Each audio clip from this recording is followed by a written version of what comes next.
ಬೆಳಗಾವಿಯಲ್ಲಿ ಸಿಟಿ ರವಿ ಅಶ್ಲೀಲ ಪದ ಬಳಕೆ ಪ್ರಕರಣದಲ್ಲಿ ಹೆಬ್ಬಾಳ್ಕರ್ ಅಭಿಮಾನಿಗಳು ಪ್ರತಿಭಟನೆಯನ್ನ ನಡೆಸಿದ್ರು. ಎಪಿಎಂಸಿ ಮಾಜಿ ಅಧ್ಯಕ್ಷ ಯುವರಾಜ್ ಕದಂ ನೇತೃತ್ವದಲ್ಲಿ ಪ್ರೊಟೆಸ್ಟ್ ಮಾಡಿದ್ರು. ಧರಣಿಯಲ್ಲಿ ವಿವಿಧ ಸಂಘಟನೆಗಳ ಮುಖಂಡರು, ಸಾವಿರಾರು ಮಹಿಳೆಯರು ಭಾಗಿಯಾಗಿದ್ರು. ಸಿಪಿಎಡ್ ಮೈದಾನದಿಂದ ಜಿಲ್ಲಾಧಿಕಾರಿ ಕಚೇರಿವರೆಗೂ ಪ್ರತಿಭಟನಾ ಮೆರವಣಿಗೆ ಸಾಗಿ ಸಿಟಿ ರವಿ ವಿರುದ್ಧ ಆಕ್ರೋಶವನ್ನು ಹೊರಹಾಕಿದ್ರು. ಈ ಹಿನ್ನೆಲೆ ಬೆಳಗಾವಿ ನಗರದಲ್ಲಿ ಬಿಗಿ ಪೊಲೀಸ್ ಭದ್ರತೆಯನ್ನ ನಿಯೋಜಿಸಲಾಗಿತ್ತು. माता वकील आसमान झालेला आहे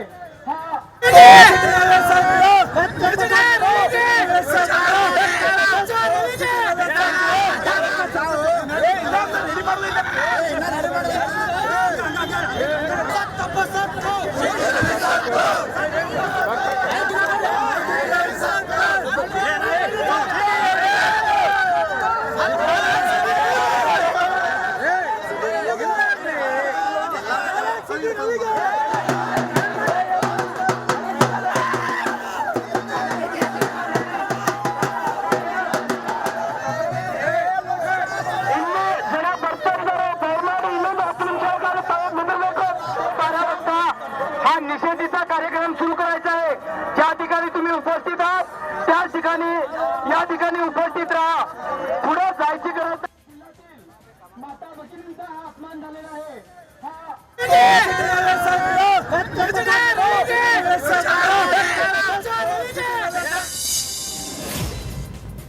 ಅಮಿತ್ ಶಾ ವಿರುದ್ಧ ಕಾಂಗ್ರೆಸ್ ಹೋರಾಟ ವಿಚಾರಕ್ಕೆ ಮಾಜಿ ಸಂಸದ ಪ್ರತಾಪ್ ಸಿಂಹ ಪ್ರತಿಕ್ರಿಯೆಯನ್ನು ನೀಡಿದ್ದಾರೆ.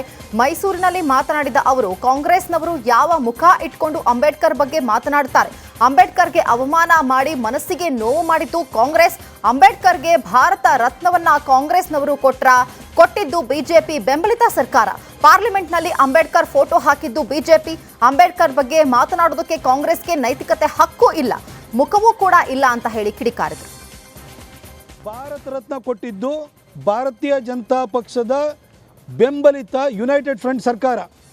ಅಂಬೇಡ್ಕರ್ ಅವರ ಭಾವಚಿತ್ರವನ್ನು ಪಾರ್ಲಿಮೆಂಟ್ ಸೆಂಟ್ರಲ್ ಹಾಕಿದ್ದು ಕೂಡ BJP ಸರ್ಕಾರ ಬಂದಾದ ನಂತರ. ಅಂಬೇಡ್ಕರ್ ಜಯಂತಿಗೆ ರಜಾ ಘೋಷಣೆಯನ್ನು ಮಾಡಿದ್ದನ್ನು ಕೂಡ ಕೇಂದ್ರದಲ್ಲಿ ವಾಜಪೇಯಿ ಅವರ ಸರ್ಕಾರ ಬಂದಾದ ನಂತರ. ನಿಮಗೂ ಅದಕ್ಕೆ ಏನ್ರಿ ಸಂಬಂಧ? ಅಂಬೇಡ್ಕರ್ ಅವ್ರ ಬಗ್ಗೆ ಕ್ಲೈಮ್ ಮಾಡೋಕ್ಕೆ ನಿಮ್ಮ ಹತ್ರ ಯಾವ ಹಕ್ಕು, ನೈತಿಕ ಹಕ್ಕೂ ಇಲ್ಲ, ನಿಮಗೆ ಯಾವ ಮುಖನೂ ಇಲ್ಲ ನಿಮಗೆ. ಅದೇ ರೀತಿ ಅಂಬೇಡ್ಕರ್ ಅವರು ತೀರ್ಕೊಂಡಾಗ ಅವರಿಗೆ ಡೆಲ್ಲಿನಲ್ಲಿ ಅಂಗೈಯಾಗಲ ಜಾಗ ಕೊಡಲಿಲ್ವಲ್ರಿ? ನಿಮ್ಮ ರಾಜೀವ್ ಗಾಂಧಿ ಸತ್ತಾಗ 100 ಎಕರೆ ಜಾಗ ಕೊಡ್ತೀರಿ, ಸಂಜಯ್ ಗಾಂಧಿ ಸತ್ತಾಗ ಕೊಡ್ತೀರಿ, ನೆಹರು ಕೊಡ್ತೀರಿ, ಇಂದಿರಾ ಗಾಂಧಿ ಅವ್ರಿಗೆ ಕೊಡ್ತೀರಿ. ಈ ದೇಶದ ಸಂವಿಧಾನ ಬರೆದಿರುವಂತಹ ಅಂಬೇಡ್ಕರ್ ಅವರಿಗೆ ಅವರನ್ನು ಕ್ರಿಮೇಷನ್ ಮಾಡಲಿಕ್ಕೆ ನೀವು ಡೆಲ್ಲಿನಲ್ಲಿ ಜಾಗ ಕೊಡಲಿಲ್ಲ. ನೀವು ಅಂಬೇಡ್ಕರ್ ಇಂಥ ಒಂದು ಸಂವಿಧಾನವನ್ನು ಬರೆದಂಥದ್ದು. ಇವತ್ತು ನಮ್ಮ ಮನೆಯೊಳಗಡೆ ನಾವು ಭಗವದ್ಗೀತೆ ಇಟ್ಕೊಳ್ಳೋಣ, ಬೇರೆಯವ್ರ ಮನೇಲಿ ಕುರಾನ್ ಇಟ್ಕೊಳ್ಳಿ ಅಥವಾ ಬೈಬಲ್ ಇಟ್ಕೊಳ್ಳಿ, ಆದರೆ ಹೊರಗಡೆ ಬಂದ ಮೇಲೆ ನಮಗೆ ರಕ್ಷಣೆಯನ್ನು ಕೊಡುವಂಥದ್ದು ನಮಗೆ ಭಗವದ್ಗೀತೆ, ಕುರಾನು ಮತ್ತು ಬೈಬಲ್ ಥರ ಇರುವಂಥದ್ದು ನಮಗೆ ಭಾರತದ ಕಾನ್ಸ್ಟಿಟ್ಯೂಷನ್ನು. ಆ ಕಾನ್ಸ್ಟಿಟ್ಯೂಷನ್ ಬರೆದಂಥ ಅಂಬೇಡ್ಕರ್ ಅವರಿಗೆ ನೀವು ಏನು ಗೌರವ ಕೊಟ್ರಿ? ಇನ್ನು ಇದೇ ವೇಳೆ ಸಿಟಿ ರವಿ ಬಂಧನ ಬಿಡುಗಡೆ ವಿಚಾರಕ್ಕೆ ಪ್ರತಾಪ್ ಸಿಂಹ ಪ್ರತಿಕ್ರಿಯೆಯನ್ನು ನೀಡಿದ್ದಾರೆ. ಹುಣಸೂರು ಹನುಮ ಜಯಂತಿ ವೇಳೆಯೂ ನನಗೂ ಇದೇ ರೀತಿ ಅನುಭವ ಆಗಿತ್ತು. ಮಾತಿನ ಭರಾಟೆಯಲ್ಲಿ ಜನಪ್ರತಿನಿಧಿಗಳು ಬಹಳಷ್ಟು ಬಾರಿ ಸಭ್ಯತೆ ಎಲ್ಲೇ ಮೀರಿದ್ದಾರೆ. ಸದನ ಸಭಾಧ್ಯಕ್ಷರ ಸುಪರ್ದಿಯಲ್ಲಿ ಇರುತ್ತೆ, ಅಲ್ಲಿಗೆ ಪೊಲೀಸರು ಹೇಗೆ ಬಂದರು? ವಿಧಾನಸೌಧದಲ್ಲಿ ಕಾಂಗ್ರೆಸ್ನವರು ಪಾಕಿಸ್ತಾನ್ ಜಿಂದಾಬಾದ್ ಎಂದಾಗ ಇದೇ ಲಕ್ಷ್ಮಿ ಹೆಬ್ಬಾಳ್ಕರ್ ಅದು ಪಾಕಿಸ್ತಾನ್ ಜಿಂದಾಬಾದ್ ಅಲ್ಲ, ನಜೀರ್ ಸಾಬ್ ಜಿಂದಾಬಾದ್ ಅಂತ ಘೋಷಿಸಿದ್ರು. ಅದರ ತಜ್ಞ ವರದಿ ಬಂದ ಮೇಲೆ ಲಕ್ಷ್ಮಿ ಹೆಬ್ಬಾಳ್ಕರ್ ಸುಮ್ಮನೆ ಆಗ್ಲಿಲ್ವಾ? ಈ ವಿಚಾರದಲ್ಲೂ ಕೂಡ ರಿಪೋರ್ಟ್ ಬರಲಿ, ಯಾರ್ದು ತಪ್ಪು ಎಂಬುದು ಗೊತ್ತಾಗಲಿದೆ, ನಂತರ ಸೂಕ್ತ ಕ್ರಮ ಆಗಲಿದೆ ಅಂತ ತಿಳಿಸಿದರು. ವೈಯಕ್ತಿಕವಾಗಿ ನನಗೂ ಅನುಭವ ಆಗಿದೆ. ಹುಣಸೂರು ಹನುಮಾನ್ ಜಯಂತಿ ಸಂದರ್ಭದಲ್ಲಿ 2016ರಲ್ಲಿ ನನ್ನನ್ನು ಕೂಡ ಇದೇ ಥರ ಊರೆಲ್ಲ ಸುತ್ತಿಸಿದ್ರು, 2 ಕ್ರಿಮಿನಲ್ ಕೇಸ್ ಹಾಕಿದರು. ಕೊನೆಗೆ ನನ್ನನ್ನು ರಾಜಕೀಯವಾಗಿ ತುಳಿಬೇಕು ಅಂತ ಈ ಸಂಬಂಧ ಇಲ್ಲದೆ ಯಾವ ಮರಗಳ ಅಂತ ಮಾಡಿಬಿಟ್ಟು ನನ್ನ ತಮ್ಮನನ್ನು ಕೂಡ ಇದೇ ಥರ ಎಲ್ಲ ಕಡೆ ಸುತ್ತಿಸಿ ಕೊನೆಗೆ ಕೋರ್ಟು ಬೇಲ್ ಕೊಟ್ಟು ಕಳಿಸ್ತು. ಅದರೊಳಗಡೆ ಅವನು ಭಾಗಿಯೇ ಆಗಿರಲ್ಲ. ಆದರೆ ಸಿಟಿ ರವಿ ಅವ್ರದ್ದು ವಿಚಾರಕ್ಕೆ ಬಂದಾಗ ನನಗೆ ಭಾಳ ಬೇಸರ ತರುವಂಥ ಸಂಗತಿ ಏನಂತಂದರೆ, ಆದರೆ ನಾಸಿರ್ ಖಾನದು ಅವನ ರಾಜ್ಯಸಭಾ ಮೆಂಬರ್ ಮಾಡಿದಾಗ ಪಾಕಿಸ್ತಾನ್ ಜಿಂದಾಬಾದ್ ಅಂತಂದಾಗ ಅಯ್ಯೋ ಇಲ್ಲ ನಾಸಿರ್ ಸಾಬ್ ಜಿಂದಾಬಾದ್ ಅಂತ ಇದೇ ಲಕ್ಷ್ಮಿ ಹೆಬ್ಬಾಳ್ಕರ್ ಹೇಳಿದ್ರಲ್ವ. ಅವತ್ತು ಫಾರೆನ್ಸಿಕ್ ರಿಪೋರ್ಟ್ ಬಂದಾದ ನಂತರ ನೀವೆಲ್ಲ ಬಾಯಿ ಮುಚ್ಕೊಂಡ್ರಿ. ಈ ವಿಷಯದಲ್ಲೂ ಕೂಡ ಫಾರೆನ್ಸಿಕ್ ರಿಪೋರ್ಟ್ ಬರಲಿ. ನೀವು ಕೊಲೆಗಡಕ ಅಂತಂದರು, ಅದಕ್ಕೆ ಅವರು ಅಸಭ್ಯವಾದಂಥ ಶಬ್ದವನ್ನು ಬಳಸಿದರೆ ಅನ್ನೋದು ನಿಜವೇ ಆಯಿತು ಅಂತಂದರೆ ಅದಕ್ಕೆ ಸ್ಪೀಕರ್ ಇದ್ದಾರೆ, ಸ್ಪೀಕರ್ ಸಮ್ಮುಖದಲ್ಲಿ ನೀವು ಅದಕ್ಕೇನು ಸೂಕ್ತ ಕ್ರಮವನ್ನು ಕೈಗೊಳ್ಳಿ, ಅದಕ್ಕೂ ಅಥವಾ ಕ್ಷಮೆಯಾಚನೆಯನ್ನು ಮಾಡಬೇಕು, ಏನು ಬೇಕೋ ಅದನ್ನು. ಮಂಡ್ಯದಲ್ಲಿ 87ನೇ ಅಖಿಲ ಭಾರತ ಕನ್ನಡ ಸಾಹಿತ್ಯ ಸಮ್ಮೇಳನ 2ನೇ ದಿನಕ್ಕೆ ಕಾಲಿಟ್ಟಿದೆ. ಸಚಿವ ಎಚ್.ಕೆ. ಪಾಟೀಲ್ ಅಧ್ಯಕ್ಷತೆಯಲ್ಲಿ ರಾಜಕೀಯ ಸಾಹಿತ್ಯ ವಿಚಾರಗೋಷ್ಠಿ ಆರಂಭವಾಗಿದ್ದು, ವಿಚಾರಗೋಷ್ಠಿಯಲ್ಲಿ ಸಮ್ಮೇಳನದಲ್ಲಿ ಮಾಜಿ ಶಾಸಕ ಕೆ. ಅನ್ನದಾನಿ, ಹಿರಿಯ ಪತ್ರಕರ್ತ ರವೀಂದ್ರ ರೇಷ್ಮೆ ಭಾಗಿಯಾಗಿದ್ದರು. ಆದರೆ ವಿಚಾರಗೋಷ್ಠಿಗೆ ಎಂಎಲ್ಸಿ ಸಿಟಿ ರವಿ ಗೈರಾಗಿದ್ದಾರೆ.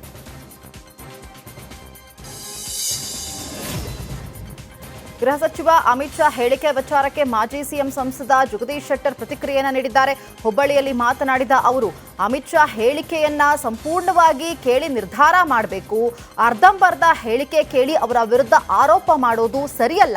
ಬಾಬಾ ಸಾಹೇಬ್ ಅಂಬೇಡ್ಕರ್ ಅವರಿಗೆ ಅಪಮಾನ ಮಾಡಿರುವುದು ಕಾಂಗ್ರೆಸ್ನವರು. ಅಂಬೇಡ್ಕರ್ ಅವರು ಚುನಾವಣೆಯಲ್ಲಿ ಸೋಲುವುದಕ್ಕೆ ಕಾಂಗ್ರೆಸ್ನವರೇ ಕಾರಣ. ಅಂಬೇಡ್ಕರ್ ಅವರ ಬಗ್ಗೆ ಯಾವಾಗಲೂ ಋಣಾತ್ಮಕವಾಗಿ ನಡೆದುಕೊಳ್ಳೋದು ಕಾಂಗ್ರೆಸ್ ಅಂತ ಹೇಳಿ ಕಿಡಿಕಾರಿದರು. ಫ್ರಾಮ್ ಬಿಗಿನಿಂಗ್ ಇಂದ ಲಾಸ್ಟ್ ವರ್ಕಿಂಗ್ ಅವ್ರಿಗೆ ಎಂಟೈರ್ ಏನು ಟೋಟಲ್ ನೀವು ಸ್ಪೀಚನ್ನು ನೋಡಬೇಕು. ಅದು ಬಿಟ್ಟು ಒಂದು ಯಾವುದೋ ಒಂದು ಸೆಂಟೆನ್ಸ್ ಹೇಳಿದ್ರೆ ಅದನ್ನು ನೀವು ತಗೊಳ್ಳೋದು, ಅದನ್ನ ಸರಿಯಾದಂಥ ಇಂಟರ್ಪ್ರಿಟೇಷನ್ ಮಾಡಲಾರ್ದೇ ಇವತ್ತು ಆಪಾದನೆ ಮಾಡುವಂಥದ್ದು. ಮತ್ತು ಅಂಬೇಡ್ಕರ್ಗೆ ಏನು ಅವ್ರಿಗೆ ಅಪಮಾನ ಮಾಡಿದ್ರು, 2 ಸಲ ಇಲೆಕ್ಷನ್ನಲ್ಲಿ ಸೋರಿಸಿದ್ರು. ಅದಕ್ಕೆ ಮೂಲಭೂತ ಕಾರಣ ಕಾಂಗ್ರೆಸ್. ಅವ್ರು ಎಲ್ಲಿಯವರೆಗೆ ಅಂದರೆ ಅವ್ರಿಗೆ ಅವ್ರು ಮೃತಪಟ್ಟಾಗ ಅವ್ರು ಒಂದು ಜಾಗ ಸದ್ಯ ಕೊಡಲಿಲ್ಲ ಅವ್ರಿಗೆ, ಇಲ್ಲೇ ಮಣ್ಣು ಮಾಡಲಿಕ್ಕೆ, ಸಮಾಧಿ ಮಾಡಲಿಕ್ಕೆ, ಎಲ್ಲೇ ಇದರಲ್ಲಿ ದೆಹಲಿಯಲ್ಲಿ. ಹೀಗಾಗಿ ಅನಿವಾರ್ಯವಾಗಿ ಬಾಂಬೆದಲ್ಲಿ ಮಾಡಬೇಕಾಯಿತು. ಅಮಿತ್ ಶಾ. ಇನ್ನು ಇದೇ ವೇಳೆ ಎಂಎಲ್ಸಿ ಸಿಟಿ ರವಿ ಬಂಧನ ವಿಚಾರಕ್ಕೆ ಮಾಜಿ ಸಿಎಂ ಜಗದೀಶ್ ಶೆಟ್ಟರ್ ಪ್ರತಿಕ್ರಿಯೆಯನ್ನು ನೀಡಿದ್ದಾರೆ. ಈ ವಿಚಾರದಲ್ಲಿ ನಾವು ಈಗಾಗಲೇ ಕಾನೂನಾತ್ಮಕವಾಗಿ ಹೋರಾಟವನ್ನ ಮಾಡ್ತಿದ್ದೇವೆ. ಸರ್ಕಾರದ ಈ ನಡೆಯನ್ನ ನಾವು ಖಂಡಿಸಿದ್ದೇವೆ. ಈ ಹಿನ್ನೆಲೆ ಸರ್ಕಾರಕ್ಕೆ ಮುಖಭಂಗ ಆದಂತಾಗಿದೆ. ಹೀಗಾಗಿ ಸಿಎಂ ಹಾಗೂ ಡಿಸಿಎಂ ಈ ಬಗ್ಗೆ ಕ್ಷಮಾಪಣೆಯನ್ನ ಕೇಳಬಹುದು ಅಂತ ಹೇಳಿ ಆಗ್ರಹಿಸಿದರು. ಈಗಾಗಲೇ ಸ್ಟ್ಯಾಂಡ್ ಹೇಳಿಬಿಟ್ಟು ಎಲ್ಲ ಪಾರ್ಟಿ ಒಂದೇ ಸ್ಟ್ಯಾಂಡ್ ಇದೆ. ಇದನ್ನು ಖಂಡಿಸಿದ್ದೇವೆ ಮತ್ತು ಇದು ಕಾನೂನು ಹೋರಾಟನೂ ಪ್ರಾರಂಭ ಮಾಡಿದ್ದೇವೆ ಮತ್ತು ಈ ಕಾನೂನು ಹೋರಾಟದಲ್ಲಿ ಸಕ್ಸಸ್ ಆಗಿದ್ದೇವೆ. ಮುಖಭಂಗ ಆಗಿದೆ. ಈಗ ಕಾಂಗ್ರೆಸ್ ಸರ್ಕಾರಕ್ಕೆ ಮುಖಭಂಗ, ದೊಡ್ಡದಾದ ಮುಖಭಂಗ ಆಗಿದೆ. ಹೀಗಾಗಿ ಇದಕ್ಕೆ ಕ್ಷಮಾಪಣೆ ಕೇಳಿ ಅವರು ಇದನ್ನು ಹೊರಗೆ ಬರಬೇಕು. ಮುಖ್ಯಮಂತ್ರಿ ಮತ್ತು ಉಪಮುಖ್ಯಮಂತ್ರಿ ಕ್ಷಮಾಪಣೆ ಕೇಳಬೇಕನ್ನು ಒತ್ತಾಯ ಮಾಡಬೇಕು. ಮಾಜಿ ಸಿಎಂ ಎಸ್.ಎನ್. ಕೃಷ್ಣ ನಮ್ಮನ್ನಗಲಿ ಇಂದಿಗೆ 11 ದಿನ ಕಳೆದಿದೆ. ಹೀಗಾಗಿ ಇಂದು ಮಂಡ್ಯ ಜಿಲ್ಲೆ ಮದ್ದೂರು ತಾಲೂಕಿನ ಸೋಮನಹಳ್ಳಿಯಲ್ಲಿ ಎಸ್.ಎನ್. ಕೃಷ್ಣ 11ನೇ ದಿನದ ತಿಥಿ ಕಾರ್ಯವನ್ನು ಕುಟುಂಬಸ್ಥರು ನೆರವೇರಿಸಿದ್ದಾರೆ. ತಿಥಿ ಕಾರ್ಯದಲ್ಲಿ ಕುಟುಂಬಸ್ಥರು ಹಾಗೂ ಕೆಲ ಗ್ರಾಮಸ್ಥರಷ್ಟೇ ಭಾಗಿಯಾಗಿದ್ದರು. ಲಕ್ಷ್ಮೀ ಹೆಬ್ಬಾಳ್ಕರ್ ಬೆಂಬಲಿಗರು ಹಲ್ಲೆ ನಡೆಸಿದ ವಿಚಾರಕ್ಕೆ ಸಿಟಿ ರವಿ ಪ್ರತಿಕ್ರಿಯೆಯನ್ನು ನೀಡಿದ್ದಾರೆ.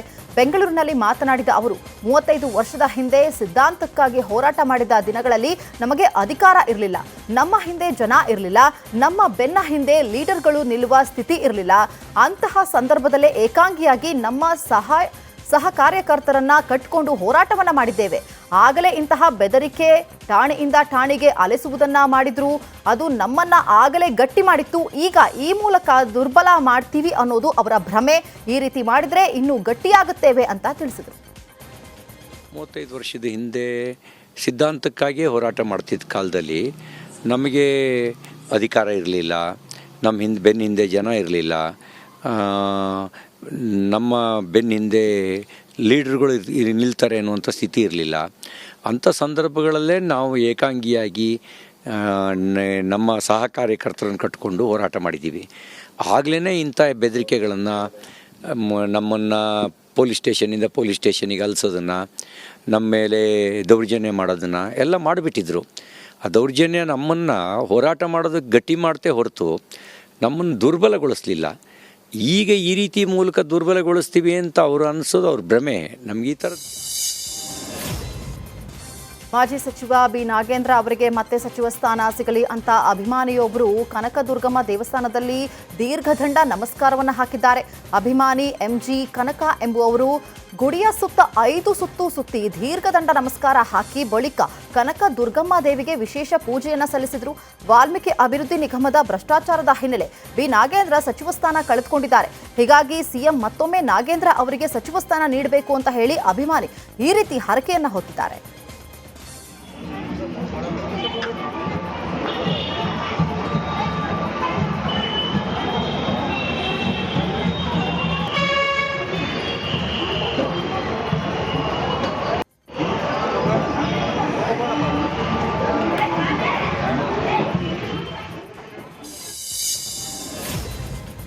ಎಂಎಸ್ಪಿ ಹಾಗೂ ಸ್ವಾಮಿನಾಥನ್ ವರದಿ ಜಾರಿ ವಿಚಾರಕ್ಕೆ ರೈತ ಸಂಘದ ಮುಖಂಡ ಕೋಡಿಹಳ್ಳಿ ಚಂದ್ರಶೇಖರ್ ಪ್ರತಿಕ್ರಿಯೆಯನ್ನು ನೀಡಿದ್ದಾರೆ. ಶಿವಮೊಗ್ಗದಲ್ಲಿ ಮಾತನಾಡಿದ ಅವರು, ಬೆಳಗಾವಿ ಅಧಿವೇಶನದಲ್ಲಿ ರೈತರ ವಿಚಾರದಲ್ಲಿ ಹೋರಾಟ ಮಾಡಿದ್ವಿ. ಕೃಷಿ ಕಾಯ್ದೆಯನ್ನ ಯಡಿಯೂರಪ್ಪ ಜಾರಿಗೆ ತಂದರು. ಆದರೆ ಸಿದ್ದರಾಮಯ್ಯ